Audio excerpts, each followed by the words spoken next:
अस्त्वत्थामा बलर्व्यासो हनुमानस्य विभीषणः कृपा परशुरामस्य सप्तैते चिरजीवनः। माता रामो मत्पिता रामचन्द्रः स्वामी रामो मत्सखा रामचन्द्रः। सर्वस्वं मे रामचन्द्रो दयालुर्नान्यं जाने नैव जाने न जाने।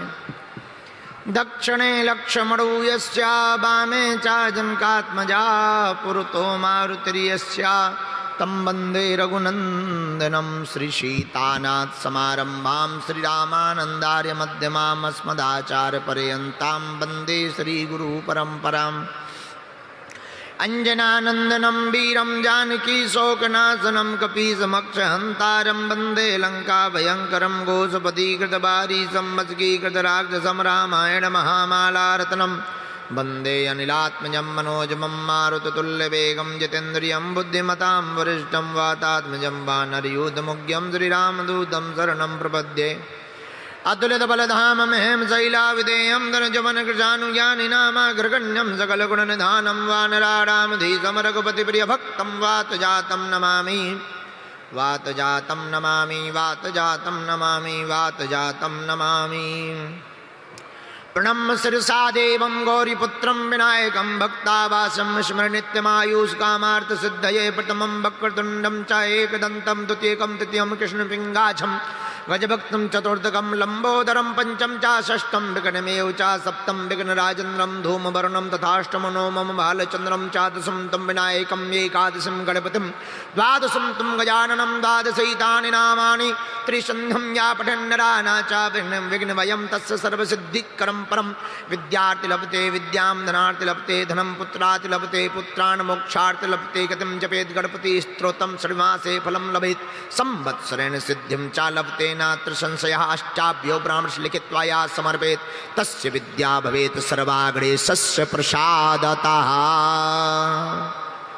रामचंद्र भगवान की, बागेश्वर बालाजी हनुमान की, सन्यासी बाबा की, दिव्य दरबार की, चमीटा वाले बाबा की, समाधि वाले बाबा की, भारत हिंदू राष्ट्र की, भारत हिंदू राष्ट्र की, सत्य सनातन धर्म की। पार्वती पते। आज पंचकुला की इस धरती पर सायंकाल के सत्र में हनुमान जी की कथा हुई। अब द्वितीय सत्र में श्री बागेश्वर बालाजी हनुमान जी का दिव्य दरबार लगाया जा रहा है। हम कथा करके यहीं पीछे कक्ष में बैठ गए थे। चूंकि हमारा बुढ़ापे का शरीर है तो थोड़ा भोजन पाया, चाय पी, तो दो तीन प्रियजन आ गए। श्री रसराज जी महाराज जी आ गए, बी पराग जी आ गए और स्वामी राम जी आ गए। सब संत आके बैठ गए। इतने में बड़ी देर हो गई। अब देर तो हो गई है, तब तक हमको खबर लगी पंजाब प्रांत के महामहिम राज्यपाल महोदय सापरिवार सहित बागेश्वर हनुमान जी के इस प्रांगण में आए हुए हैं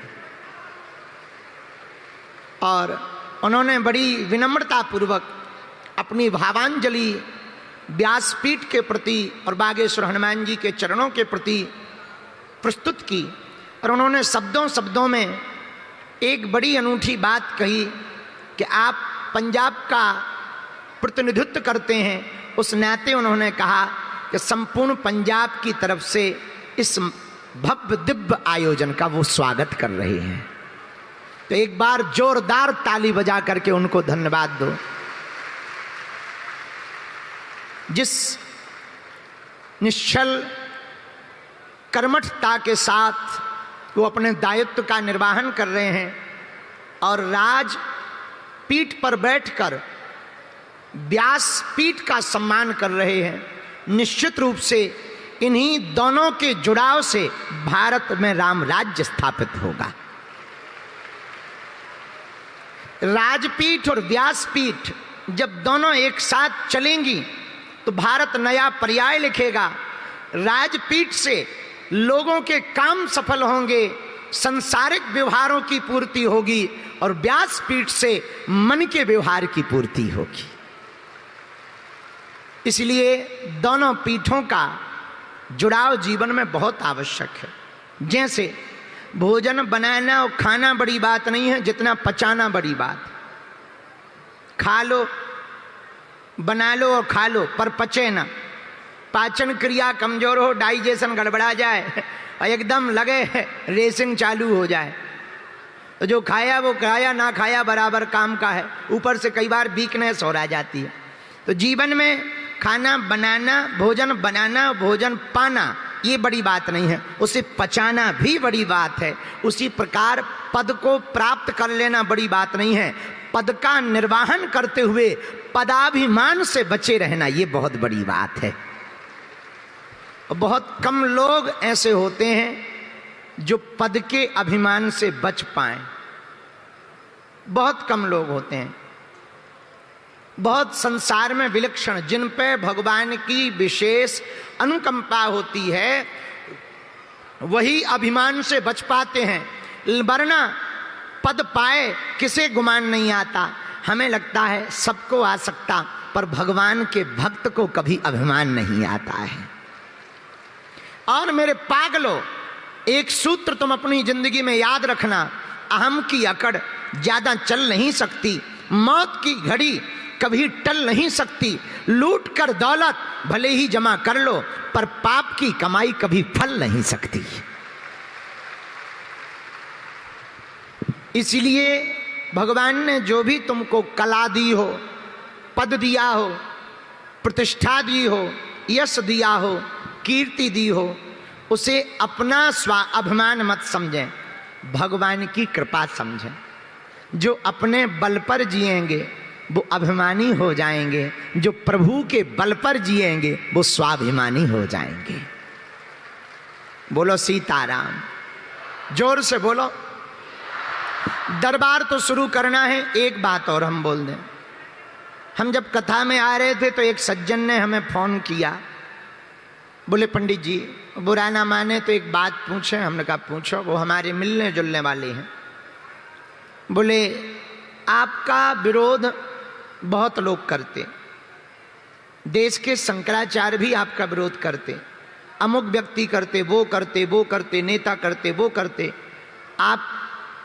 आपको क्या लगता है इस पर, आप क्या कहना चाहते हैं? वो कोई न्यूज में आर्टिकल लिख रहे थे, तो हमने पता है उनको उत्तर क्या लिखवाया। पता है तुम्हें क्या लिखवाया? हमने कहा भैया सुई तो चुभती ही है, जो सुई होगी वो चुभेगी, पर याद रखना सुई चुभती जरूर है, पर दो टुकड़ों को जोड़ने का काम जरूर कर देती है।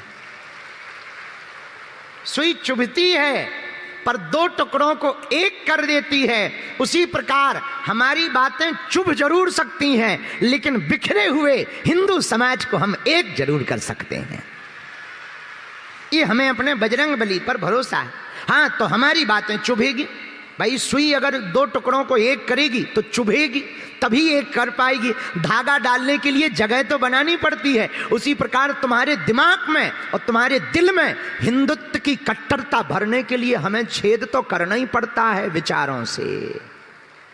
और तुम्हारे जब विचारों में प्रवेश किया जाएगा तो तुम्हें थोड़ा दर्द होगा, तुम्हें लगेगा बाबा जी क्या कर रहे हैं। एक पत्रकार हमें मिले, बोले आप हिंदू मुसलमान बहुत करते हो। हमने कहा नहीं, गलत, हम हिंदू मुसलमान नहीं करते, हम तो केवल हिंदू हिंदू करते हैं। हम किसी मजहब के विरोधी नहीं हैं।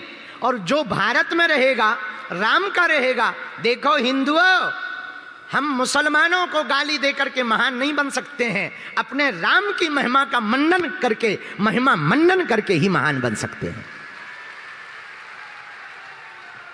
पर एक बात कान खोल करके सुन लो, भारत के हिंदुओं, हम तब तक रुकेंगे नहीं, तब तक झुकेंगे नहीं, जब तक भारत हिंदू राष्ट्र नहीं हो जाएगा। आज जब हम पीछे बैठे थे तो बी पराग जी बैठे थे, चले गए। हाँ, वो बैठे, उस तरफ आओ थोड़ा, हमें दिखोगे भी। पीछे ऐसे करना पड़ता है जैसे बिल्कुल हम रोबोट हो गए हैं। तो बी पराग जी बैठे थे, इनसे चर्चा चल रही थी, तो इन्होंने बड़ी अद्भुत बात बताई हमको और बहुत अच्छी लगी। जो हम दिल्ली से फिर से एक बार भारत को हिंदू राष्ट्र बनाने के लिए 131 किलोमीटर की दिल्ली से वृंदावन की पदयात्रा करने जा रहे हैं। 10 दिनों तक सड़कों पर रहेंगे, 400 गांव जाएंगे, 131 किलोमीटर चलेंगे।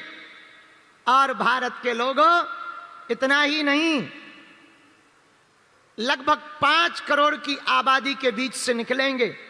और उन 10 दिनों में हम इसलिए सड़कों पर जाएंगे, बड़े बड़े अमीर, सिद्ध प्रसिद्ध लोग, बड़े बड़े यश कीर्ति वाले लोग, बड़े बड़े वैभव वाले लोग तो हमें मिल लेते हैं।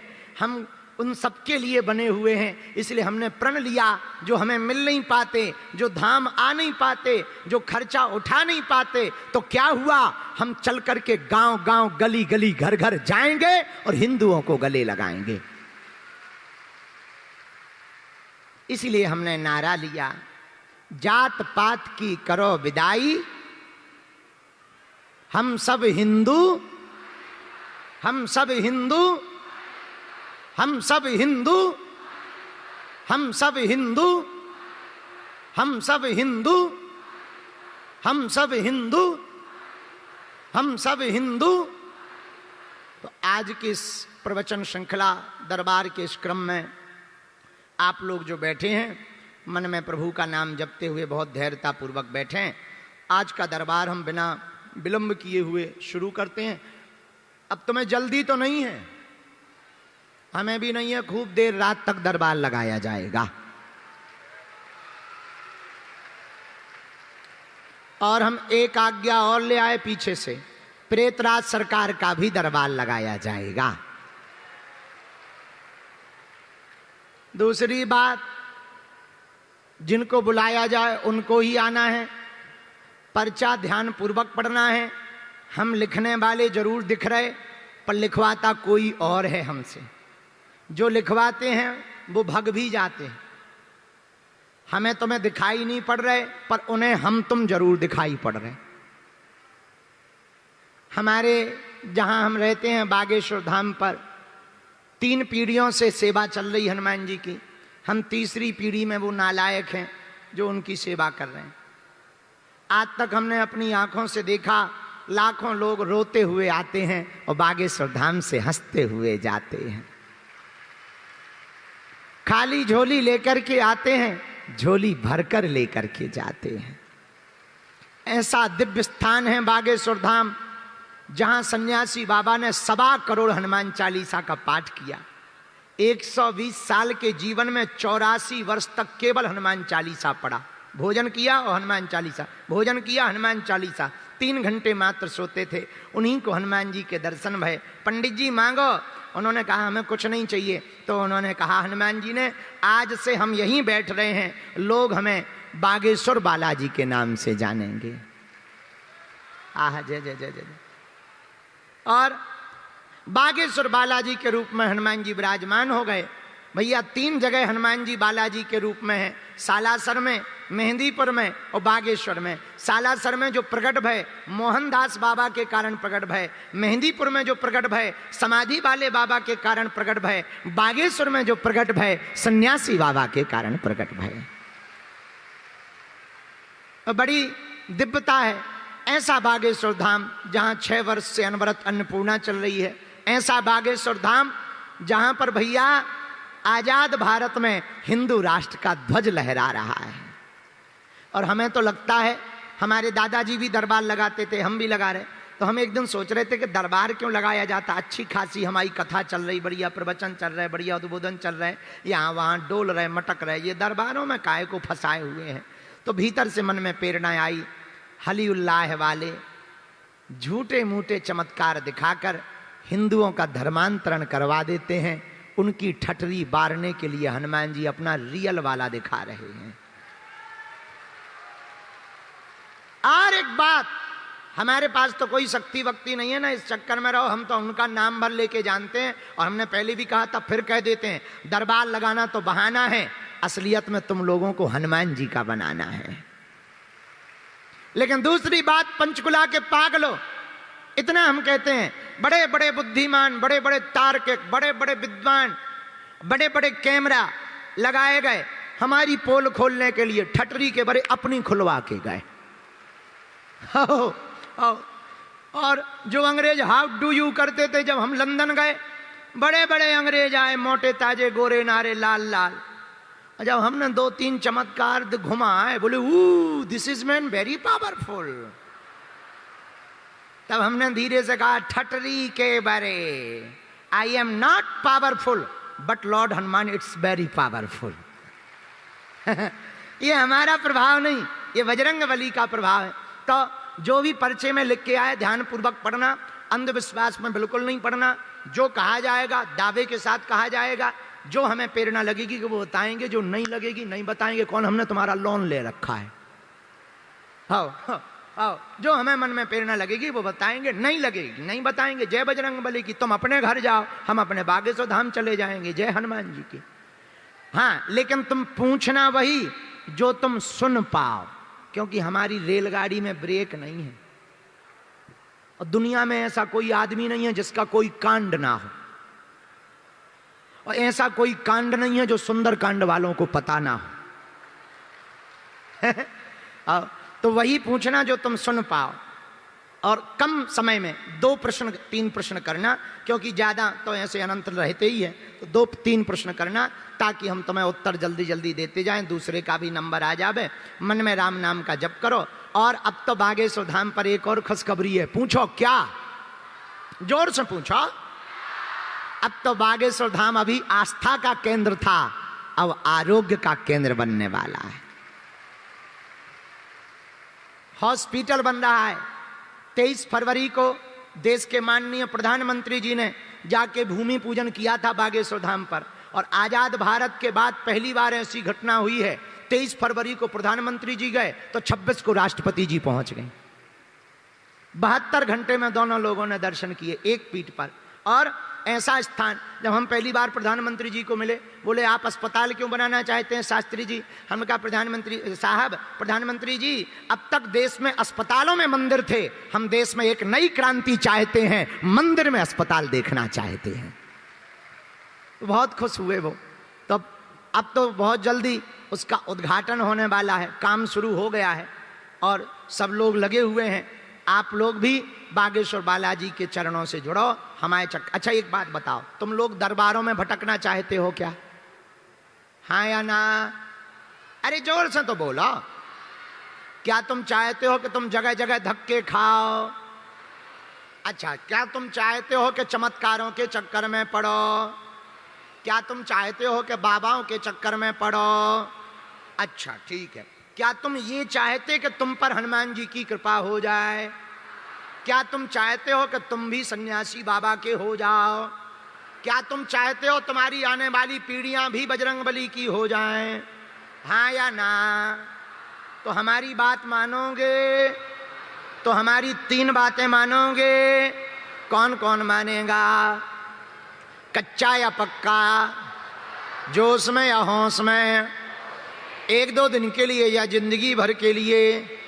सोच लो, सोच लो। हाथ नीचे कर लो, पीटने के काम आएंगे। हमारी 3 बातों में पहली बात सुनो, आज से हमारे चक्कर में ना पड़ना।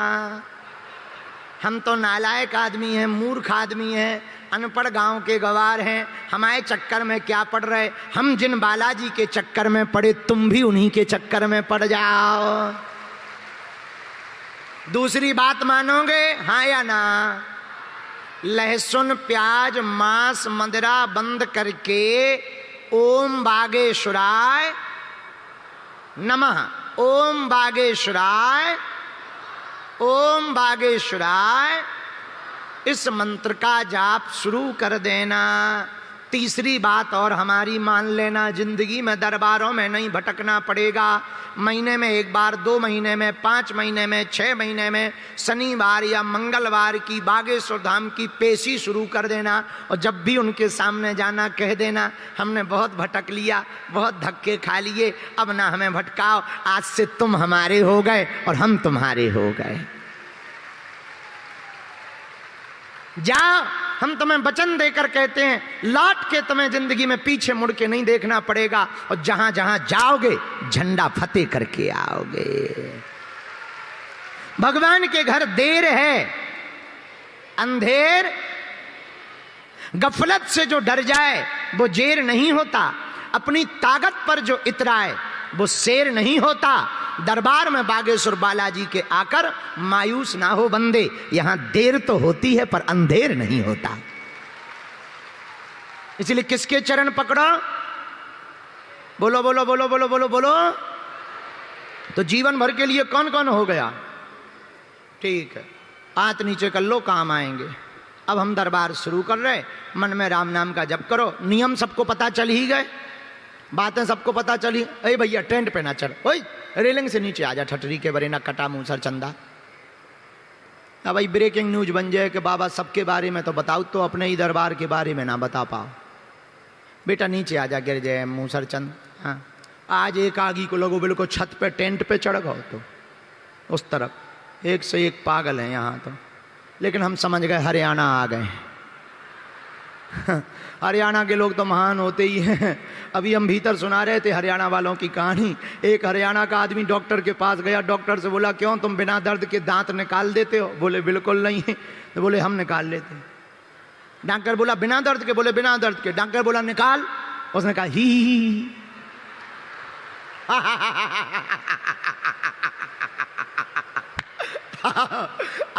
डॉक्टर बोला ये वाले थोड़ी गई थी। तो वो बोला हम उखाड़ने वाले थोड़ी गई थी। तब हम समझ गए, बाद में पता लगा कि वो जो आदमी था वो पंचकुला का ही था।